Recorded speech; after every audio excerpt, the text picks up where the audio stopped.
कैसे हैं आप सभी। स्वागत है आप सभी का आपके अपने YouTube channel study vlog with Shivendra पर। देखिए, आपने देखा 2024 में केस आया था रजनीश वर्सेस दीपा का ऑनरेबल सुप्रीम कोर्ट का, जिसमें कहा था कि जो जुडिशियल ऑफिसर होते हैं वो भी जो है डायरेक्ट एडजस्ट रिक्रूटमेंट में जो है अप्लाई कर सकते हैं अपना फॉर्म। कैसे कि मानो 2-3 साल उसने एज ए एडवोकेट के रूप में काम किया, उसके पश्चात जो है 4 साल एज एन जुडिशियल ऑफिसर के रूप में काम किया। कुल मिलाकर दोनों को आपका ज्वाइंट करके 7 ईयर्स होकर वो जो एलिजिबल हो सकते हैं हायर जुडिशरी सर्विसेज के लिए। लेकिन यहाँ पर अब इस रूल को आप लोग जानते हैं कि सुप्रीम कोर्ट द्वारा दिया हुआ डिसीजन था। अब इस रूल को जब स्टेट अपने एडजस्ट में इंक्लूड करेंगे रूलिंग में, तो उनको संशोधन करना होगा। जैसे आपने अभी देखा हाल में यूपी गवर्नमेंट के द्वारा भी कि जो 3 ईयर प्रैक्टिस उसको मैंडेटरी कर दिया, इंक्लूड उसको रूलिंग में कर दिया है, जिसमें आपका 7वां यानी कि 7th अमेंडमेंट किया गया है 2026 में। तो यहाँ देखिए, ये इसी चीज़ को जो बिहार की डिस्ट्रिक्ट जज की वैकेंसी है एचजेएस की, उनमें इंक्लूड कर दिया गया है। जी हाँ, ये जो रजनीश दीपा के मामले में डिसीजन दिया था सुप्रीम कोर्ट के द्वारा, इसको बिहार के द्वारा बिहार एचजेएस में इंक्लूड कर दिया गया है हाई कोर्ट के द्वारा। अब यहाँ पर ये बहुत बड़ी अपडेट है, क्योंकि देखिए किसी भी स्टेट की जुडिशरी के बारे में कोई भी चहल पहल, कोई भी परिवर्तन केवल तभी होता है जब मानो वैकेंसीज आने वाली हो। तो अब आप लोग जैसे देख रहे हैं यूपी के लिए बराबर कोई ना कोई अपडेट आपकी आ रही है देखिए, तो इसका मतलब आप लोग तैयार रहे, 2026 में आपको यूपी जुडिशरी देखने के लिए मिलेगा।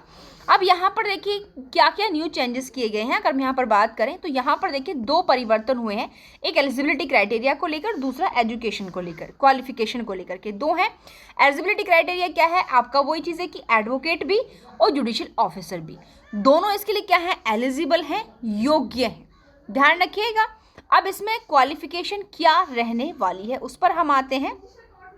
तो देखिए, या तो आपके पास 7 साल का एज ए एडवोकेट के रूप में अनुभव हो, या फिर पब्लिक प्रोसिक्यूटर के रूप में आपके पास जो सरकारी अधिवक्ता होते हैं उनके रूप में आपके पास 7 साल का अनुभव हो। अगर दोनों में से कोई भी है तो भी आप एडजस्ट फॉर्म फिल कर सकते हैं, नॉर्मल बात है।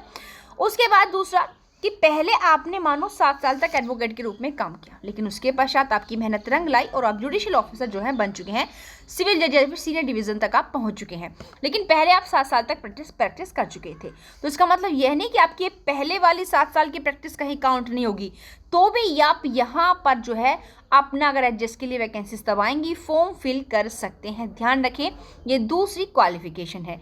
तीसरी क्वालिफिकेशन क्या रहने वाली है कि आप, जैसे मैंने स्टार्टिंग में आप लोगों से कहा कि पहले मानो 4 साल आप एडवोकेट रह चुके हैं, फिर आपका जुडिशरी में सिलेक्शन हो गया और 3 साल आपको वहाँ पर काम करते हुए हो गया, यानी कि दोनों का प्लस जो आपके पास एक्सपीरियंस है वो 7 ईयर्स का है, तो भी आप जो है एचजेएस का फॉर्म फिल कर सकते हैं। यह जो चेंजिंग है यह हायर जुडिशरी यानी कि बिहार के एचजेएस में कर दिया गया है, ठीक है, बिहार हाई कोर्ट के द्वारा।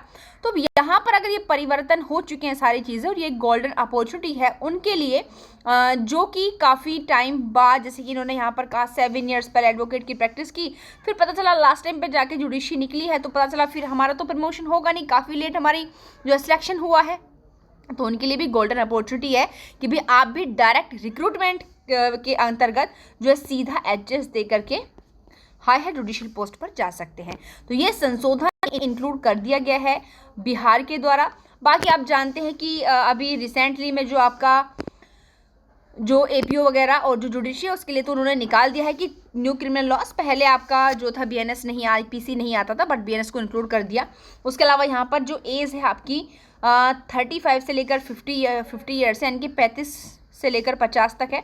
और ये केस इंक्लूड मैंने किया, यही वो केस है जिसके माध्यम से ये चीज़ें बताई गई थी, जिनको संशोधन के द्वारा बिहार में इंक्लूड कर लिया गया है। रजनीश केवी वर्सेस के दीपा, ये केस है 2024 का, और आप लोग जानते हैं केस वैसे भी आप लोगों के लिए महत्वपूर्ण रहेगा अपकमिंग जुडिशरी एग्जाम के लिए।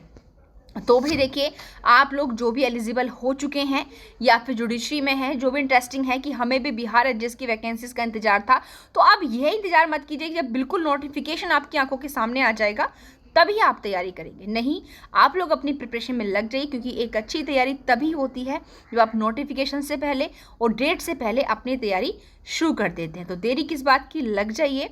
आज के लिए इतना ही, मिलते हैं किसी नेक्स्ट वीडियो में नेक्स्ट लीगल जॉब नोटिफिकेशन के साथ। Thank you.